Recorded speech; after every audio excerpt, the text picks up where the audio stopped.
안녕하세요. 저는 평범한 40대 주부입니다. 늘 사연을 듣기만 하다 이렇게 처음으로 글을 써보네요. 몇 년 전 겪었던 기상천외한 일을 여러분에게 털어놓고 싶어서 이렇게 용기를 냈는데요. 글솜씨는 없지만 잘 부탁드려요. 사실 저는 어릴 때 부모님 속을 많이 썩였어요. 또래보다 많이 통통했던 체구 때문에 콤플렉스가 많았는데요. 짓궂게 놀리던 남학생들 때문에 학교도 잘 안 갔고요. 맨날 집에 틀어박혀 울기만 했거든요. 지금 생각해보면 요즘 흔히 말하는 은둔형 외톨이? 뭐 그런 거였던 것 같아요. 집 앞 슈퍼에 나가는 것도 꺼렸으니까요. 친구도 아예 없었고요. 저희 부모님은 어떻게든 저를 세상 밖으로 끌어내기 위해 노력했는데요. 어리석은 딸이었던 저는 그런 부모님의 마음도 모르고 그럴 때마다 짜증만 냈어요. 날 왜 이렇게 뚱뚱하게 낳았냐고. 내가 이 모양 이 꼴로 사는 건 다 엄마 아빠 때문이라고 가슴에 대못도 많이 박았죠.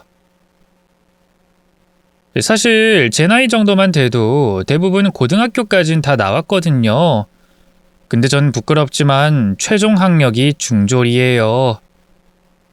출석 일수가 모자라서 끝내 고등학교까진 가지 못했거든요.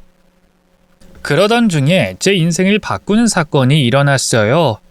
바로 아빠의 죽음이었죠. 교통사고 뺑소니였는데요. 목격자도 한 명 없어 결국 범인을 잡지도 못했어요. 아빠의 장례를 치르고 엄마와 둘이 끌어안은 채 얼마나 울었는지 몰라요. 늘 부모님의 너른 품 안에서만 갇혀 살다 보니 몰랐는데 그새 엄마도 참 많이 늙어 있더군요. 당장 먹고 사는 일이 큰 문제였어요. 그동안 대기업 회사원이었던 아빠 덕분에 나름 풍족한 삶을 살았는데요. 아빠가 돌아가시고 나니 집에 돈을 버는 사람이 사라져버렸어요. 엄마는 평생 가정주부로만 살아온 분이었거든요. 몸이 원체 약하시기도 했고요. 앞으로 어떻게 하면 좋냐며 겁에 질린 엄마를 보니 제가 강해져야겠다는 생각이 들더라고요. 아빠를 떠나보내고 나니 새삼스럽게 효녀 노릇이 하고 싶었던 건지 뭔지 앞으로 정말 정신 차리고 제대로 살아야겠다는 생각이 들더군요. 천리길도 한 걸음부터라고 일단 검정고시부터 준비하기 시작했어요. 아무리 학력이 의미 없는 시대라지만 그래도 중졸을 받아줄 만한 회사는 많지 않았거든요. 혼자서는 공부할 자신이 없어 학원을 다니기 시작했는데요. 다행히 공부머리가 있었는지 금방 따라갈 수 있었어요. 무엇보다 그 학원에 계시던 강사님이 차근차근 참 잘 가르쳐 주셨죠. 20대 후반의 남자 선생님이었는데요. 키도 훤칠한 데다 얼굴도 나름 반듯하게 잘생겨서 여학생들에게 인기가 많았어요. 저도 남모르게 그분을 가슴에 품고 있었는데요. 다른 여자들처럼 외모 때문에 혹해서 그런 건 아니었어요. 왜 어딜 가나 개념 없는 사람들은 있기 마련이잖아요. 그 학원에도 몇몇 젊은 남자들이 제 뚱뚱한 몸을 가지고 놀렸거든요.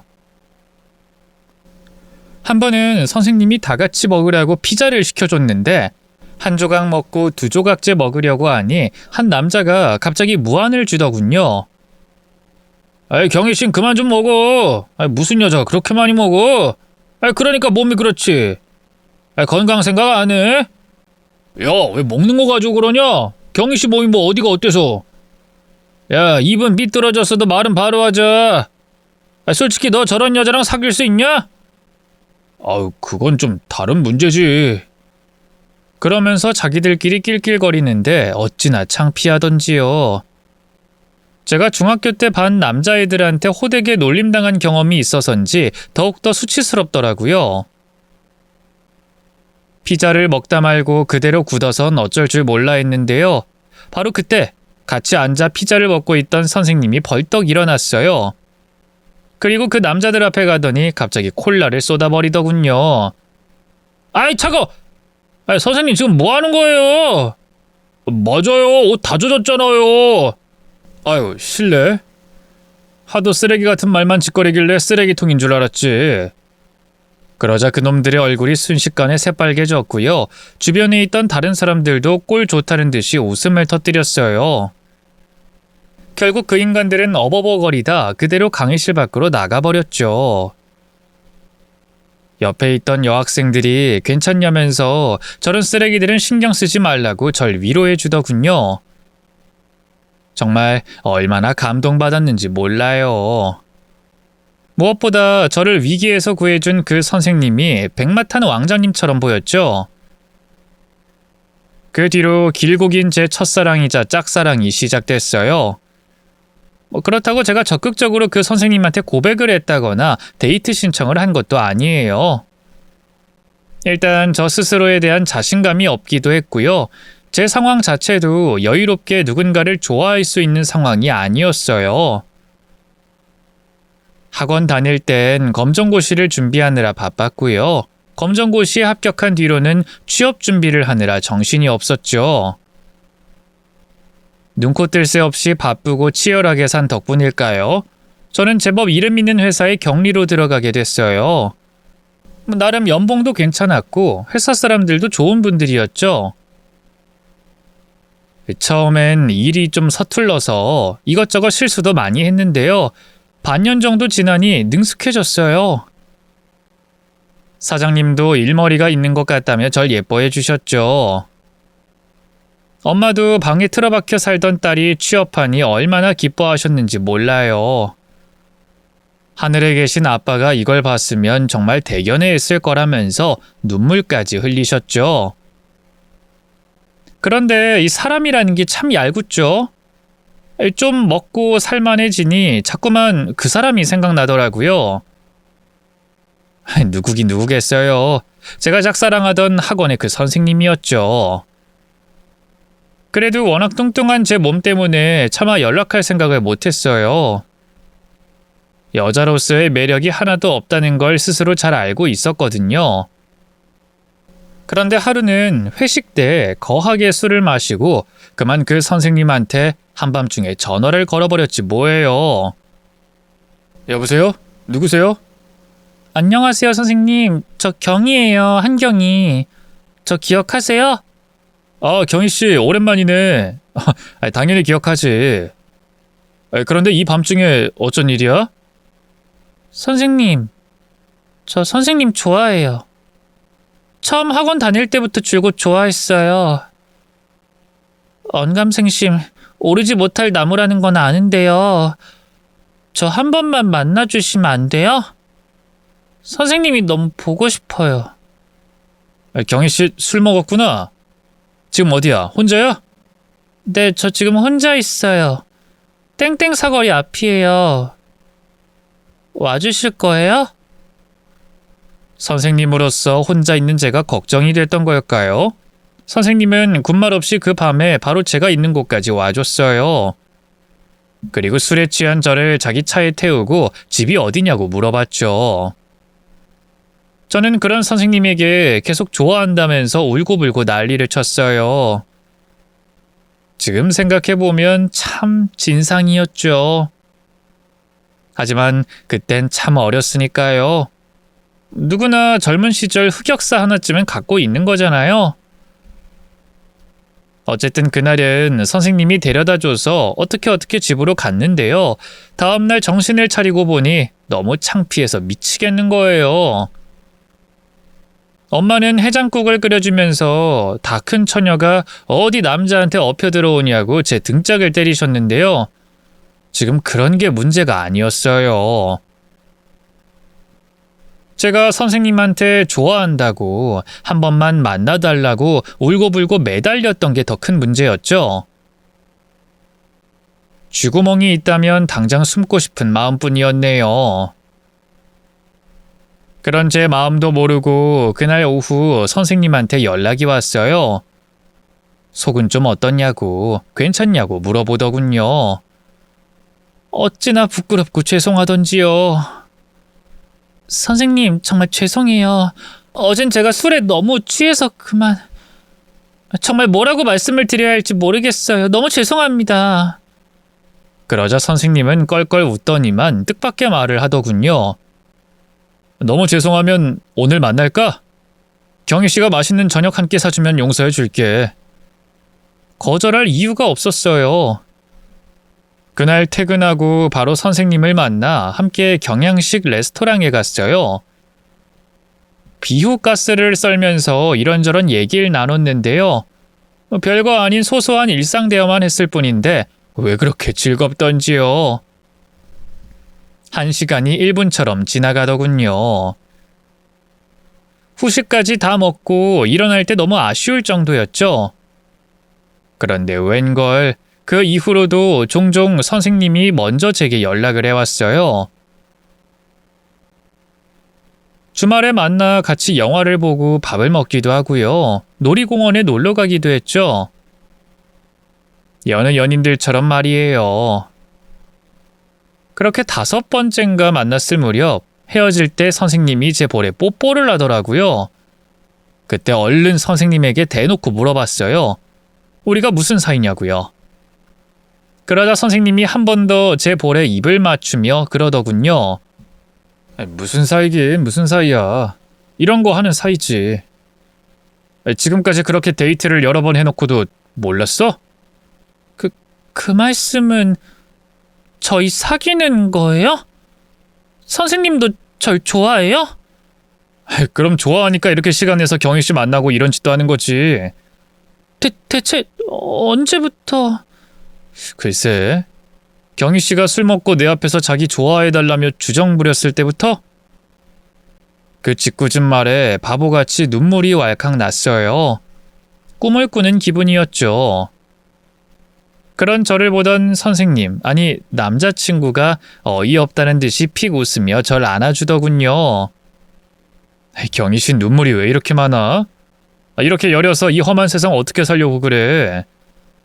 선생님이 지켜주시면 되죠.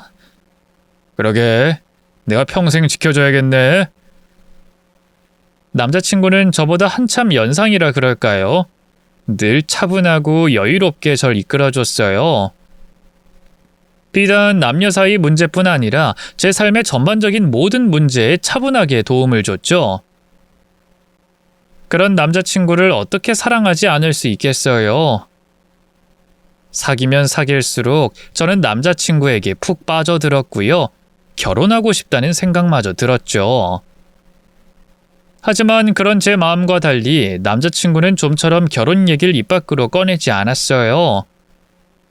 지나가는 애기를 보면서 예쁘다고 호들갑을 떨어봐도 주변에 친구 누가 결혼한다 얘기를 꺼내봐도 별 반응이 없더군요.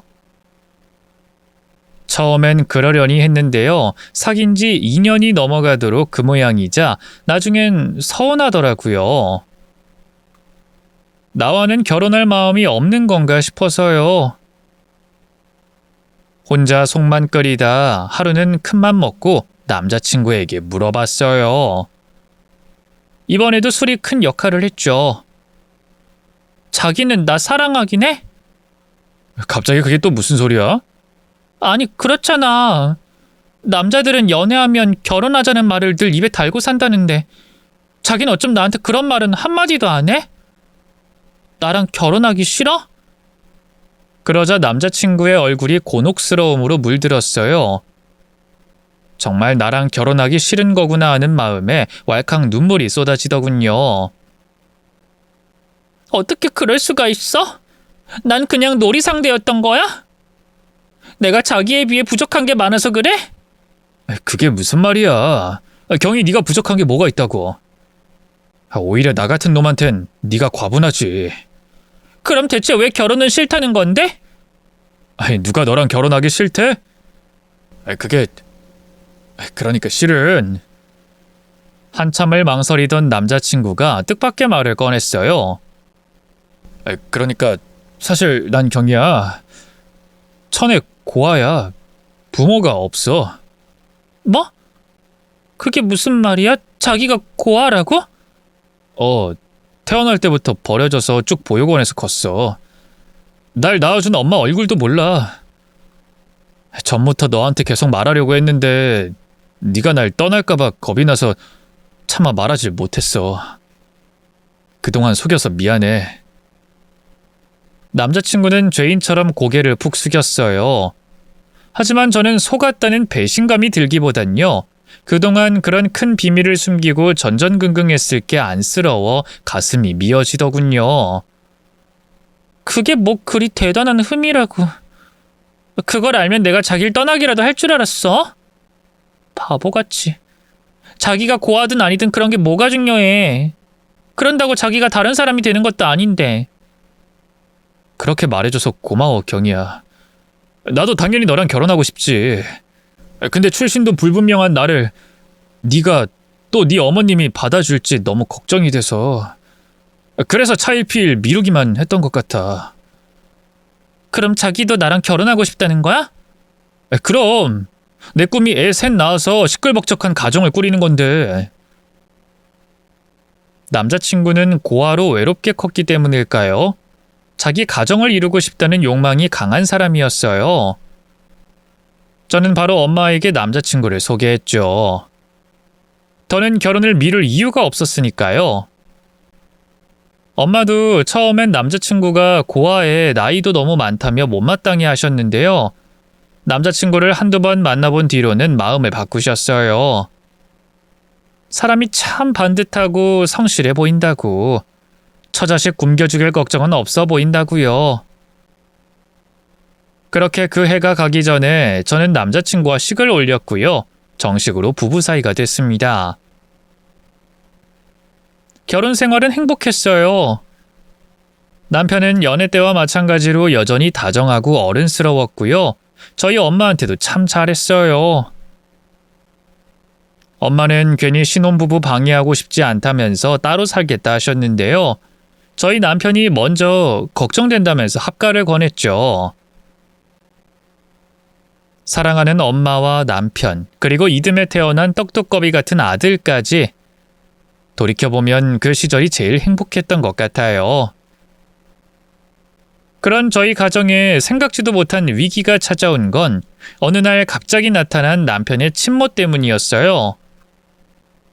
하루는 남편이 자랐던 보육원에서 연락이 왔는데요. 친모가 저희 남편을 만나고 싶어 한다고 하더군요. 남편은 전화를 받고 오랫동안 망설였는데요. 결국은 그 만남을 수락했어요. 그렇게 저는 처음으로 저희 시어머니를 만나게 됐죠. 시어머니를 처음 보고 얼마나 놀랐는지 몰라요. 길쭉한 코며 입술이 남편과 똑 닮아 있더군요. 유전자 검사니 뭐니 하지 않아도 바로 친모자 사이라는 걸 알겠더라고요.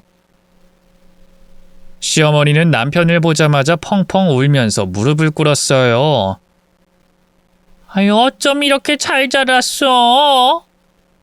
예미가 죄인이다, 상철아. 진작에 널 찾으러 갔어야 했는데. 변명이라고 생각하겠지만 처음에 널 낳고 너무 무서웠어. 애 아빠란 놈은 쓰레기라 알아서 키우라면 나 몰라라고. 돈은 없고. 나 같은 년 밑에서 크는 것보단 좋은 양부모 만나 새 인생 사는 게 나을 것 같다는 생각을 했지. 그 이후로도 계속 네가 눈에 밟혔는데 먹고 사느라 바빠서 결국 한 번도 찾아가지 못했어. 나중엔 너무 미안해서 죄스러워서 차마 갈 수가 없었고. 그걸 지금 말이라고 하는 거예요? 저도 애 낳아보니까 알겠던데요. 한시도 눈을 못 떼겠고 계속 생각나고. 난 아무리 내 삶이 힘들어도 절대 내 아들 버릴 생각 못해요. 근데 당신은 어쩜 그렇게 날 보육원에 버려놓고 한 번도 들여다보질 않았어요? 그런 주제 무슨 염치로 이제서 내 앞에 나타난 거고. 말해봐요. 무슨 꿍꿍이에요? 돈? 아니면 내 장기? 그런 거 아니야, 상철아. 난 그냥 더 늦기 전에 널 꼭 만나야 할 것 같아서. 널 못 보고 이대로 죽으면 후회할 것 같아서. 예미가 죄인이다, 죄인이야. 미안해. 첫 만남에 바로 남편의 버림받은 상처가 치유된 건 아니었어요. 하지만 피는 물보다 진하다고 하잖아요. 거듭된 만남에 결국 남편도 시어머니에게 조금씩 마음의 문을 열었죠. 시어머니가 남편에게 참 잘하기도 했어요. 그 당시 시어머니는 이미 다른 가정을 꾸린 상태였는데요. 제겐 새 시아버지라고 해야 할까요? 남편분이 회사를 경영하는 재력가에 배포가 참 큰 분이었어요. 시어머니가 남편과 계속 만나는 것도 허락해 주고요. 자기 양아들이나 마찬가지라면서 이런저런 선물에 식사에 대접도 많이 해주셨네요. 시어머니와 새 시아버지 사이엔 아들도 하나 있었는데요. 남편보다 4살 어린 이부 동생이었는데 이미 다 큰 성인이 됐기 때문일까요? 저희 가족을 안 좋아하긴커녕 형님 형수님 하면서 잘 따르더라고요. 제 사정을 안 친구들은 이제 와서 시댁이 생겨 어쩌냐면서 농담 아닌 농담을 하기도 했는데요. 제 입장에서는 오히려 좋았어요. 시부모님이 제게도 워낙 잘해주시기도 했고요. 무엇보다 남편이 시어머니를 만난 뒤로 부쩍 밝아졌거든요. 제 앞에선 늘 어른스럽기만 했던 사람인데 시어머니 앞에선 어린애처럼 투정도 부리고 웃기도 잘 웃고 늦게라도 결핍돼 있던 엄마에 대한 그리움과 사랑을 받는 게 참 보기 좋더라고요. 하지만 길흉화복이라고 인생에 어떻게 매번 길하고 행복한 일만 있겠어요. 시부모님을 만난 지 반년쯤 됐을까요? 갑자기 남편이 학원에서 잘렸어요. 학원 운영이 어려워지면서 강사들을 대거 정리했는데요. 그중에 남편도 포함돼 있었죠. 아들도 아직 한창 자라는 중이고 친정엄마도 허리가 안 좋으셔서 돈 들어갈 곳이 많았거든요. 그런데 당장 남편이 실직자가 되니 너무 겁이 나더라고요. 남편은 금세 다른 학원으로 이직할 수 있다면서 절 안심시켰는데요. 경기가 너무 어려워서일까요? 좀처럼 재취업을 하지 못했어요. 다른 쪽으로 길을 뚫어보려 해도 나이가 있는 만큼 쉽지 않았네요.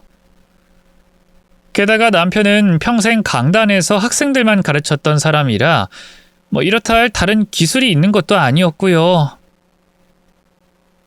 덮친 데 덮친 격이라고 그쯤에 또 다른 불행이 저희 가족을 찾아왔어요. 바로 하나뿐인 아들이 소아암에 걸린 거였죠. 아직 학교도 못 들어간 어린애가 암이라뇨. 처음엔 믿겨지지 않았어요. 이 병원 저 병원 찾아다니며 재검사를 해봤는데요. 그래도 잔인한 현실은 바뀌지 않더군요. 남편과 둘이 아들 모르게 얼마나 울었는지 모르겠어요. 뒤늦게 이 사실을 안 친정엄마도 차라리 자기가 대신 아프고 싶다며 펑펑 우셨죠. 다행히 당장에 필요한 아이 입원비와 검사비는 시부모님이 내주셨어요. 하지만 계속 그렇게 돈을 받아 쓸 수만은 없었어요.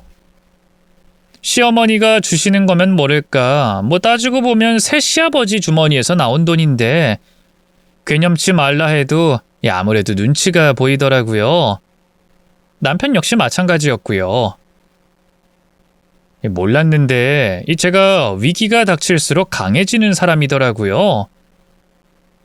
여자는 약할 수 있어도 엄마는 그러면 안 되잖아요. 다른 것도 아니고 아이가 아픈데 이대로 손 놓고 가만히 있을 순 없더라고요. 일단 아들을 병원에 입원시키고요. 친정엄마에게 간호를 부탁했어요. 그리고 저는 부랴부랴 취업할 곳을 알아보기 시작했죠.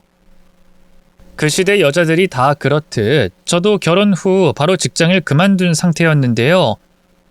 경력 단절 기간이 길어 이력서를 넣는 족족 떨어지기만 했어요. 하지만 그렇다고 포기할 순 없었어요. 당장 아들 병원비가 간절했으니까요. 결국 일반 회사 다니는 건 단념하고요. 집 근처에 있는 식당에서 주방 보조 일을 하면서 돈을 벌기 시작했네요. 이 사실을 안 남편은 난리가 났어요. 당신이 뭐가 부족해서 식당에서 일하냐고 당장 그만두라고 화를 냈죠. 아니, 누군 뭐 식당에서 일하고 싶어서 일하나요? 아니, 당장 자식이 아픈데 부모로서 직업에 귀천을 가릴 여유가 있나요? 그런 제 마음도 모르고 싫은 소리만 하는 남편이 참 야속하고 밉더라고요. 물론 남편은 남편대로 아내인 저를 고생시키는 것 같아 속상한 마음에 그런 거겠지만요. 당장 그만둬. 돈이라면 내가 어떻게든 벌어올 테니까 당신은 지혁이 옆에 있어 주라고. 지혁이 옆엔 지금 엄마 있잖아. 당장 내가 일 그만두면 병원비는 어떻게 하고. 그래도 애가 아픈데 옆에 엄마가 있어야지. 돈이라면 내가 벌어온다니까. 도대체 그놈의 돈은 언제 벌어오는 건데? 당신 학원 그만둔 지 벌써 얼마나 됐는지 알아? 6개월이 넘었어. 막말로 식당 일이 뭐 어때서? 당장 애가 아프고 병원비가 없는데 그런 게 중요해? 솔직히 아직도 학원 자리만 알아보는 당신이 이해가 안 돼. 공사판 막노동이든 뭐든 해야 하는 거 아니야? 애 아빠라면? 흥분해서 그런가 저도 모르게 말이 너무 거칠게 나갔어요. 남편은 상처받은 표정으로 아무 말도 하지 못했고요. 이윽고 미안하다 한마디만 남긴 채 집을 나가버렸죠. 뒤늦게 후회가 들어 전화를 걸어봤지만 받지 않더라고요. 이 화해라는 게 한번 타이밍을 놓치니까 참 힘들더군요. 그 뒤로 한동안 남편과 냉전 아닌 냉전을 가졌는데요. 한 일주일쯤 흘렀을까요? 일하고 집에 돌아오니 남편이 할 말이 있다고 하더군요. 무슨 할 말? 나 말이야. 아버지 회사에서 일하기로 했어. 뭐? 그 아버님이 운영한다는 그 주식회사 말이야? 당신 말처럼 애아빠라는 사람이 이렇게 계속 손 놓고 있을 수만은 없잖아. 정말로 막노동이라도 해볼까 고민했는데 감사하게도 아버지가 먼저 얘기를 꺼내주시더라고. 자기 회사 직원이 한 명 마침 그만둬서 곤란한 차였는데 도와주지 않겠냐고. 참 감사한 일이지. 사실 남편은 새 시아버지를 껄끄러워하는 편이었거든요. 내색하진 않았지만 피 한 방울 안 섞인 남이다 보니 좀 불편해했죠. 그런데 아들을 위해서 큰맘 먹고 양아버지 밑에서 일할 생각을 했다니 참 대견하더라고요. 그래서 정말 잘됐다고 진심으로 남편을 축하해줬죠. 그런데 남편의 말은 거기서 끝이 아니었어요. 그리고 나 말이야. 다음 달부터 출근하기로 했는데 그 전에 부모님 모시고 미국 좀 다녀와야 할 것 같아. 뭐? 갑자기 웬 미국? 몰랐는데 아버지가 미국에서 자선 사업을 좀 하셨나 봐. 꾸준히 여러 단체에 봉사도 다니셨대. 어머니랑 같이. 내가 아버지 회사에서 맡게 된 일이 해외 자선 사업 쪽이라서 이번에 같이 다녀오지 않겠냐고 하더라고. 뭐 어떻게 보면 일인 거지 뭐. 갑작스러운 상황이었지만 그렇다고 반대할 이유도 없었어요. 남편에게 잘 다녀오라고 얘긴 했는데요. 나중에 알고 보니 일정만 무려 보름이 넘더라고요.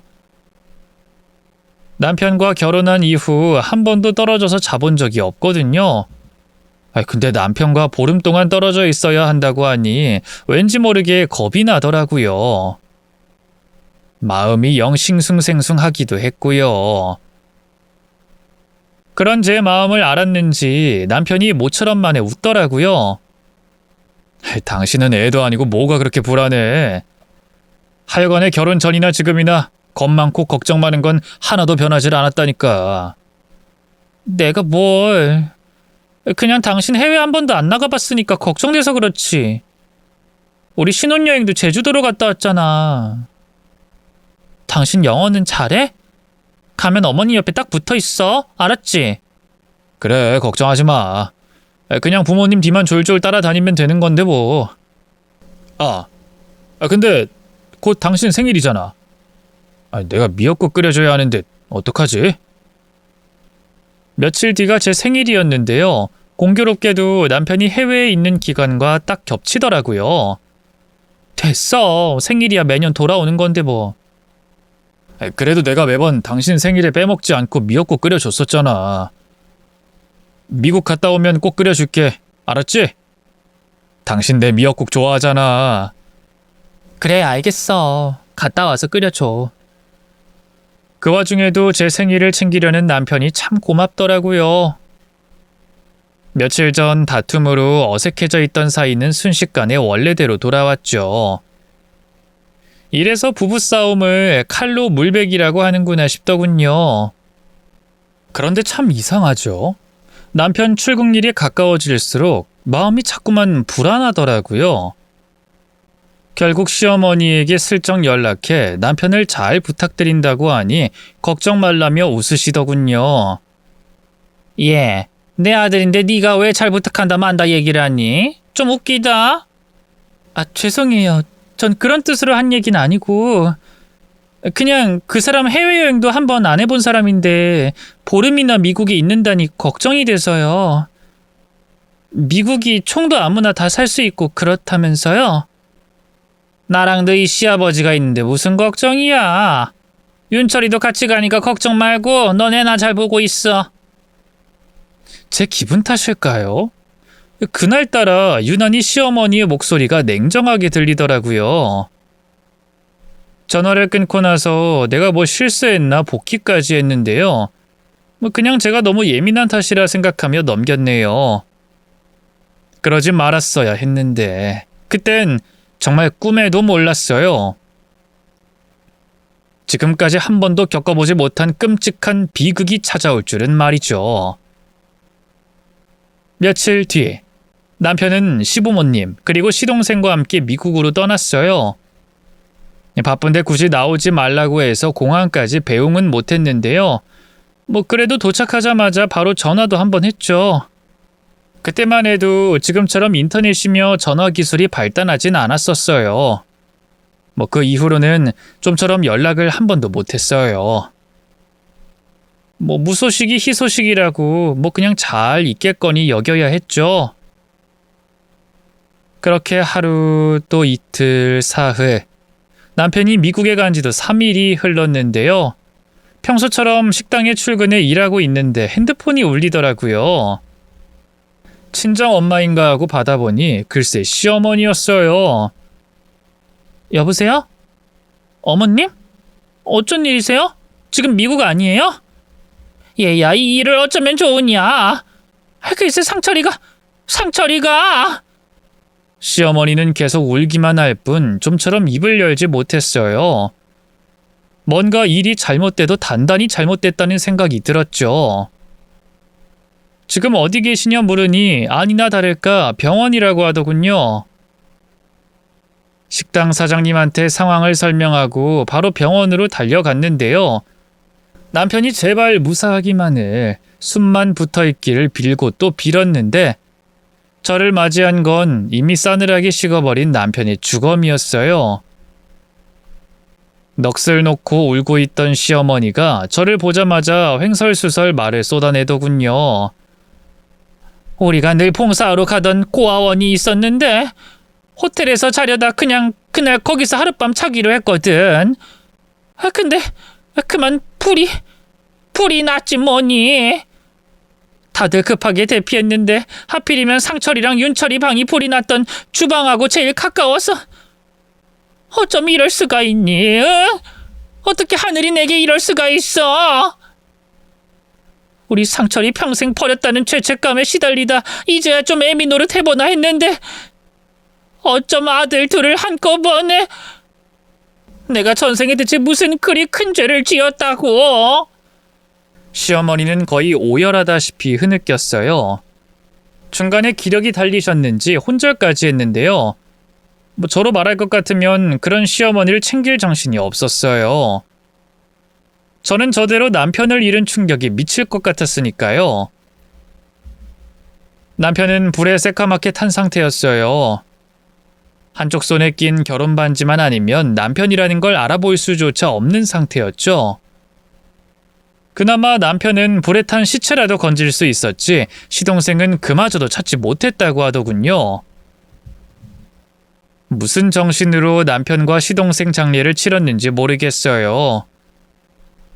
남편 영정사진 앞에서 울고 또 울고 끊임없이 울기만 했네요. 애 셋 낳고 평생 행복하게 살자더니 평생 나와 아이가 기댈 수 있는 커다란 나무가 되어 주겠다더니 그 약속은 어쩌고 무정하게 먼저 세상을 떠나버렸는지 참 야속하고 서러웠어요. 그래도 산 사람은 살아야지 어쩌겠어요. 맘 같아선 남편 뒤를 따라가고 싶었지만 연로한 친정엄마와 아픈 아들을 생각하면 그럴 수도 없었어요. 당장 목구멍이 포도청이었으니 슬퍼할 겨를도 없이 다시 식당 일을 시작했죠. 그날도 그랬어요. 늦게까지 식당에서 일을 하다 집으로 돌아왔는데 친정엄마와 아이도 병원에 있으니 텅 빈 집에 저 혼자였네요. 혼자 대충 밥을 차려 먹고 이불을 펴 누웠는데요. 그날따라 왜 그리도 남편이 그립던지요. 결국 참지 못하고 옷장문을 열었어요. 그 안에 남편의 남은 옷가지와 유품이 몇 개 있었거든요. 일단 옷부터 꺼내 남편의 남아있던 채취를 들이마시며 그리움을 달랬는데요. 문득 눈에 남편 핸드폰이 들어오더라고요. 남편 시신을 확인할 당시 경찰들이 가져갔다고 돌려준 건데요. 그땐 경황이 없어 저도 대충 보고 말았는데 이제라도 제대로 확인하고 사진이라도 옮겨둬야겠다 싶더라고요. 그래서 급하게 충전기를 찾아 꺼져 있던 남편 핸드폰을 켰어요. 앨범부터 들어가 확인했는데요. 아이 사진이며 제 사진이 한가득이었어요. 정작 남편 사진은 별로 없더라고요. 행복했던 과거를 사진으로 한 장 한 장 확인하다 보니 절로 눈물이 나기 시작했어요. 그렇게 좀 울다가 핸드폰을 끄려는데 문득 메모장 앱이 눈에 들어오더군요. 뭘 적어놨을까 궁금해서 들어가 봤는데요. 비밀번호가 걸려 있더라고요. 제 생일도 아이 생일도 다 아니었어요. 고민하다 저희 결혼기념일을 눌러보니 그제야 잠금이 풀리더군요. 메모장엔 별게 없었어요. 남편이 학원에서 일할 당시 기록해뒀던 업무 내용들이나 기억해야 할 기념일들 같은 게 적혀 있을 뿐이었죠. 그런데 가장 맨 위에 있던 메모 내용은 달랐어요. 저에 대한 편지라고 해야 할까요? 짧은 글귀 하나가 적혀 있었죠. 당신 미역국 끓여주기로 했는데 한국 돌아가면 내가 꼭 약속 지킬게. 처음엔 남편이 비행기 안에서 작성한 메모인가 했어요. 그런데 별 생각 없이 메모 날짜를 확인한 저는 충격에 얼어붙고 말았습니다. 글쎄 날짜가 바로 오늘이 아니겠어요? 너무 당황스러웠어요. 도대체 이게 어떻게 된 일인지 공포스럽기까지 했죠. 제가 핸드폰이나 기계에 대해서는 완전히 무지하거든요. 어떻게 이런 일이 있을 수 있나 허겁지겁 컴퓨터를 켜고 메모 앱에 대해 검색해봤어요. 그런데 요즘은 기술이 좋아져서 연동이라고 해야 하나요? 아이디로 로그인만 하면 핸드폰으로 쓰든 컴퓨터로 쓰든 전부 기록이 저장돼 남는다고 하더군요. 즉, 남편이 핸드폰이 없어도 다른 곳에서 이 메모 앱에 접속해 글을 남길 수 있단 소리였죠. 하지만 그럴 수 있을 리가 없잖아요. 남편은 이미 죽었는데. 제 두 눈으로 시체 확인까지 했는데 말이죠. 경찰이라도 찾아가야 하나 고민했어요. 다음날 용기를 내서 남편 사망 당시 연락했던 경찰관에게 전화했는데요. 웬걸 심드렁한 태도로 앱 오류일 테니 신경 쓰지 말라고 하더군요. 죽은 사람이 어떻게 살아 돌아오겠냐고요. 경찰관 말이 맞긴 했지만 그래도 남편의 죽음을 인정하고 싶지 않아서일까요? 계속 혹시나 하는 마음이 들더라고요. 남편이 정말 어딘가에 살아있는 게 아닐까 계속 그런 기대감이 생겼죠. 그래서 시어머니에게라도 이 사실을 털어놓을까 싶었는데요. 안 그래도 아들을 둘이나 잃고 시리에 빠진 분에게 괜한 짓을 한다는 생각이 들더라고요. 그쯤에 시어머니는 병석에 드러누워 저를 만나는 것도 꺼리고 있었어요. 아무래도 제 얼굴을 보면 남편 생각이 나서 괴로운 것 같더군요. 그 심정이 충분히 이해가 됐기 때문에 조금도 서운하지 않았네요. 그런데 며칠 뒤, 뜻밖에도 시어머니에게서 먼저 연락이 왔어요. 같이 바다라도 보러 가지 않겠냐고 하더군요. 갑자기 바다요? 그래. 상철이랑 윤철이 그렇게 보낸 게 믿기지 않았는데 이젠 정말 현실을 인정해야 할 것 같아서 말이다. 막말로 이제 상철이가 없는데 우리가 더 볼 일이 있겠니? 마지막으로 같이 바다라도 보면서 상철이를 완전히 보내주면 좋을 것 같은데 어떻니? 시어머니 나름대로 아들들을 떠나보내는 의식을 치르고 싶어하는 것 같더라고요. 죽은 사람 소원도 들어준다는데 거절할 이유가 없었어요. 바로 일하는 식당의 얘기에 하루 휴가를 받아 시어머니 그리고 새 시아버지와 함께 짧은 1박 2일 여행을 떠났죠. 운전은 시아버지가 하시고요. 시어머니는 조수석에 그리고 저는 뒷자리에 앉았어요. 제가 운전면허가 없어서 어쩔 수 없이 자리 배치가 그렇게 됐는데 연로한 어르신을 운전기사로 부려먹는 것 같아 괜히 죄송하더라고요. 물론 시아버지는 괜찮다고 신경 쓰지 말고 편하게 있으라고 해주셨지만요. 중간에 휴게소에 들러 간단하게 밥을 먹고요. 잠깐 화장실에 들렀는데요. 웬걸 갑자기 연락했던 경찰관에게 전화가 오더라고요. 무슨 일인가 싶어 받았는데요. 상대의 목소리를 듣는 순간 저는 그 자리에 주저앉고 말았어요. 여보세요? 여보? 당신 괜찮아? 지금 대체 어디 있는 거야? 맞아요. 수화기 너머로 애타게 저를 부르는 사람은 다름 아닌 남편이었어요. 도무지 믿기지가 않았죠. 한참을 넋놓고 있다가 더듬더듬 입을 열었어요. 지금 대체 이게 무슨... 정말 당신이야? 당신 맞아? 그래, 나야, 최상철. 말도 안 돼. 당신은 죽었잖아. 근데 대체 어떻게... 얘기하자면 긴데 나중에 다 설명할게. 일단 당신 지금 어디야? 일하는 식당에도 집에도 없던데, 설마 우리 부모님이랑 같이 있는 건 아니지? 아니, 같이 있는 거 맞는데... 어머님이 바다 보고 싶다고 해서 지금 모시고 가는 중이야. 아버님도 같이. 그러자 돌아온 대답은 너무나 충격적이었어요.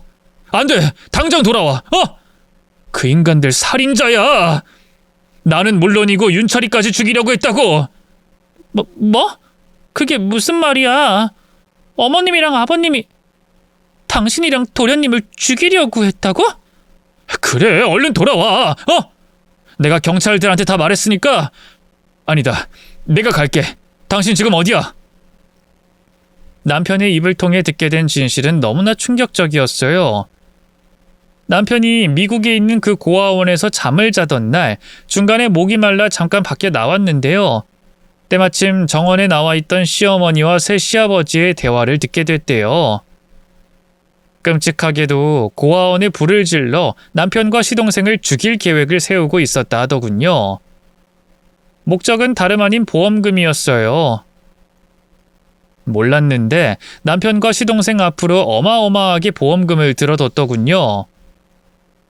그걸 안 남편은 바로 도망치려고 했는데요. 중간에 들켜서 잡혀버렸고요. 그대로 꽁꽁 묶여서 방에 갇혀버렸어요. 그리고 순식간에 방 안에 불이 붙었는데요. 불길에 묶여있던 손목끈을 태워 간신히 탈출했다 하더군요.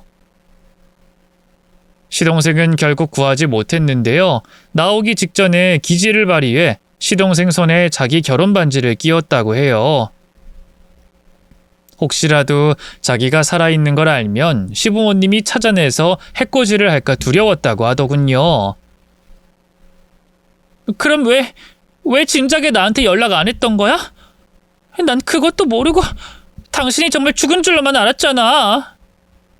연락했다가 혹시라도 시부모님이 알게 되면 당신한테까지 해코지할까봐 겁이 났어. 최대한 빨리 돌아가려고 했는데 생각보다 시간이 너무 많이 걸렸지 뭐야. 돈도 한 푼 없지 말도 안 통하지. 간신히 한국 사람 만나서 도움받아가지고 이렇게 한국 땅 밟게 된 거야. 남편의 충격적인 고백은 거기서 끝이 아니었어요. 그보다 당신 지금 거기 있으면 위험해. 그 인간들이 당신 죽일 작정인 거라고. 뭐? 나를? 대체 왜? 왜긴 왜야. 내 보험금 때문이지. 당신한테 갈 그 보험금 노리고 지금 당신한테 여행 가자고 한 걸 거야. 나 죽이려고 했던 것처럼 당신도 사고사로 위장하려고. 지금 내가 경찰들하고 바로 갈 테니까 아무 일도 없었던 것처럼 시간 끌고 있어. 알겠지? 이미 화장실에서 너무 오랜 시간을 보낸 상태였어요. 서둘러 남편과 전화를 끊고 최대한 침착한 표정으로 밖으로 나왔죠. 그대로 도망치려고 했는데 웬걸 시어머니가 화장실 밖에서 기다리고 있더라고요. 저를 보자마자 왜 이렇게 늦었냐면서 타박을 하더군요. 죄송해요 어머님. 갑자기 배가 아파가지고. 오래 기다리셨죠? 아니다. 이제 된 거지? 그럼 얼른 가자꾸나. 시어머니의 충격적인 실체를 알아버렸기 때문일까요? 그제야 시어머니의 초조한 표정이며 왠지 모르게 어색한 행동들이 눈에 보이더라고요. 뿌리치고 도망칠까 하는 순간에 새 시아버지마저 나타나 제 옆에 서더군요. 이대로 도망갔다간 죽도 밥도 안 될 것 같았어요.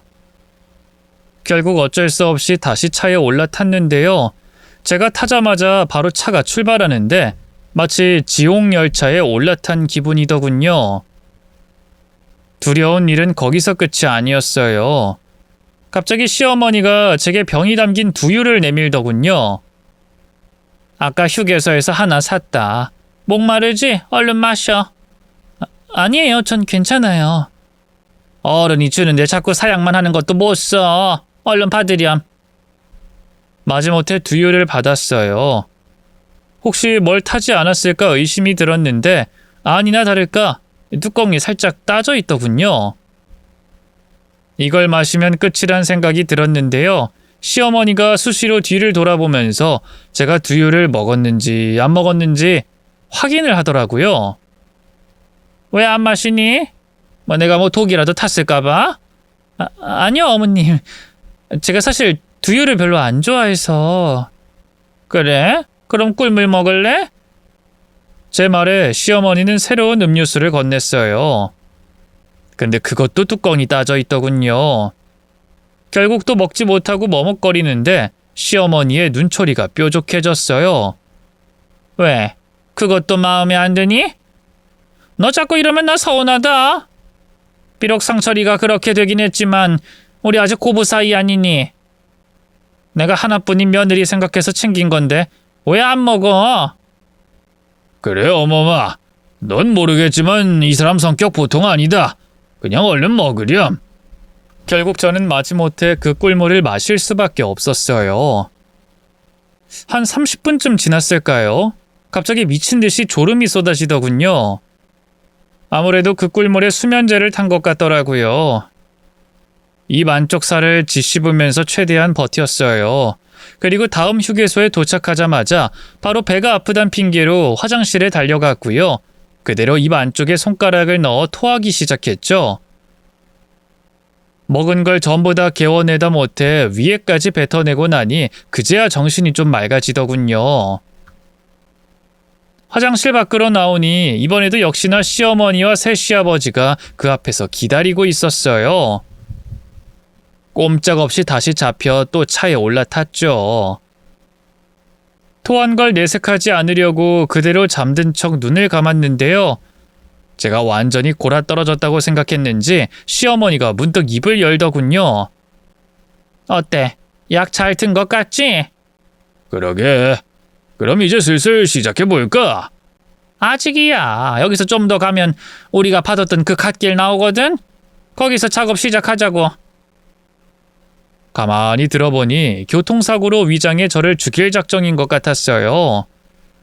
그걸 깨달은 순간 손발이 차가워지면서 심장이 벌렁벌렁 하더군요.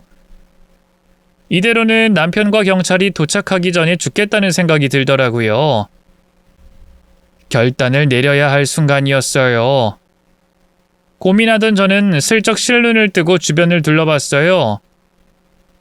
차문을 열고 그대로 도망치려고 했는데요. 웬걸 문이 잠겨 있더군요. 그래도 구식차라 그런지 제가 버튼을 눌러 문을 열 수 있게 돼 있더라고요.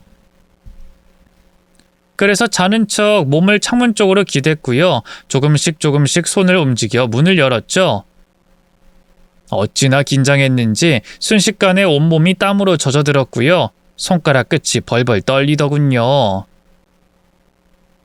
신호에 걸려 차가 잠시 정차한 순간이 기회였어요. 바로 문을 열고 밖으로 몸을 굴렸고요. 그대로 앞을 향해 미친 듯이 달리기 시작했죠. 뒤늦게 제가 차에서 빠져나갔다는 걸 안 시부모님이 차를 세웠어요. 시어머니가 차문을 열고 너 어디 가니?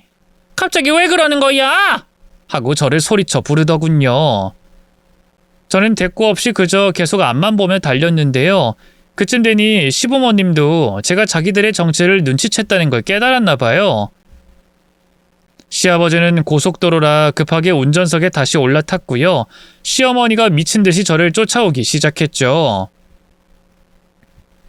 노인네라서 금방 따돌릴 수 있을 줄 알았는데 웬걸 달리기가 어찌나 빠르던지요. 더군다나 저는 수면제를 토해서인지 기력이 없는 상태였어요. 겁에 질려 손발이 마음처럼 움직여주지 않기도 했고요. 결국 순식간에 거리가 좁혀졌고요. 시어머니는 바로 지처까지 다가왔어요. 이 망할년이 갑자기 왜 도망가고 지랄이야? 저 죽이시려는 거잖아요. 다 알아요. 차는 줄 알았더니 우리가 말하는 걸 다 들었나 보지? 쥐새끼 같은 년. 그러게 내 아들 보험금을 네가 왜 다 처먹어? 걔 10달 내내 품고 있다 낳은 건 난데. 정말 그 보험금 때문에 저도 그 이도 죽이려고 했던 거예요? 어떻게 그럴 수가? 착한 척하지 마 이년아. 돈 앞에서 너는 뭐 다를 것 같아? 시어머니는 그제야 본색을 드러내더라고요. 어찌나 천박하게 이년저년하는지 그동안 교양 있는 척 고상을 떨던 게 연기였다는 걸 단박에 알 수 있었죠. 눈에서 살기가 넘치는 게 잡히면 바로 죽을 것 같더라고요. 그래서 더 젖먹던 힘까지 쥐어짜내서 달렸는데요. 아뿔싸! 하필이면 그 순간 다리에 힘이 풀리면서 발이 꼬여 넘어지고 말았어요. 잡았다 이 쥐새끼 같은 년! 시어머니는 그 기회를 놓치지 않고 절 붙잡았고요. 그대로 제 머리채를 우악스럽게 잡아 끌었죠. 시간 없으니 당장 따라와! 곱게 보내주려고 했는데 다 네가 자초한 일이야. 아주 고통스럽게 죽여줄 테니까 각오하라고. 알겠어? 이거 놔요. 놓으라고요. 무슨 노인네가 힘이 그렇게 센지 저는 속수무책으로 끌려갈 수밖에 없었어요. 이대로 죽는구나 하는 생각에 절로 눈물이 흘렀는데요. 바로 그때였어요. 갑자기 저희 사이로 누군가가 뛰어들더니 그대로 시어머니를 밀어버리는 게 아니겠어요. 그 구세주의 정체는 다름 아닌 제 남편이었어요. 맞아요. 남편은 죽은 게 아니었어요. 정말로 멀쩡하게 살아있었죠. 도저히 믿겨지질 않아 멍하니 남편의 얼굴만 바라봤는데요. 어느새 두 눈엔 뜨거운 눈물이 흐르고 있었어요. 정말 당신이야? 떨리는 목소리로 입을 여니 이윽고 남편이 크게 고개를 끄덕였어요. 나야. 혼자 그동안 많이 힘들었지? 고생했어 여보. 이제 괜찮으니까 걱정하지 마. 남편의 말에 갑자기 안심이 확 되면서 다리에 힘이 풀렸어요. 그대로 바닥에 주저앉아 있자니 경악한 시어머니가 허둥지둥 몸을 일으키더군요. 너 대체 여기 어떻게? 넌 분명히 죽었는데? 말은 똑바로 해야죠. 제가 죽었나요? 죽임을 당한 거지. 이제 다 끝났어요. 저기 뒤에 경찰들 보이죠? 아니나 다를까 남편과 함께 도착한 경찰들이 저만치에서 다가오고 있었어요. 그걸 본 시어머니의 얼굴이 새파랗게 질리더군요. 어쩔 줄 몰라 하던 것도 잠시, 이내 몸을 틀어 도망가려 했는데요. 남편이 그걸 놓치지 않고 바로 붙잡았어요. 이건 나 안 놓으라고! 당신이라면 놓겠어! 어쩐지 갑자기 나타나선 미안하네 죽을 죄를 지었네 할 때부터 이상하다 했어. 처음부터 내 보험금 노리고 접근했던 거지? 그런 거 아니야, 상철아. 정말이다. 아니긴 뭐가 아니야? 그래서 나한테 막 갑자기 보험 가입시키고 그랬던 거 아니야? 그때부터 이상하다 했어. 마침내 다가온 경찰들이 시어머니를 넘겨받았어요. 그러자 더는 안 되겠다 여겼던 걸까요? 갑자기 시어머니가 억지 눈물을 쥐어짜내며 남편을 향해 무릎을 꿇었어요. 상철아, 내가 잘못했다. 난 정말 그럴 생각 없었어. 난 그냥 남편이 하자는 대로 한 것밖에 없다고. 너한테만은 절대 그럴 생각 없었는데 그 인간이 사업도 다 말아먹고 도박으로 빚을 1억 넘게 지는 바람에. 그래서 자식을 죽여 그 보험금으로 잘 먹고 잘 살 생각을 했어? 변명할수록 추해질 뿐이니까 그 입 닥쳐! 상철아, 제발 한 번만 용서해다오. 내가 그래도 네 하나밖에 없는 애인데. 개소리하고 있네. 난 당신 젖 한 번 못 먹고 컸어. 나한테 부모는 애초에 없었다고! 시어머니는 처절하게 매달렸지만 남편은 단호하게 외면했어요. 자기를 죽이려 한 사람인데 당연한 일이었죠. 시어머니는 그대로 경찰에 인계됐고요. 차를 타고 도주하던 새 시아버지도 다행히 경찰들의 추격에 바로 덜미를 잡혔죠.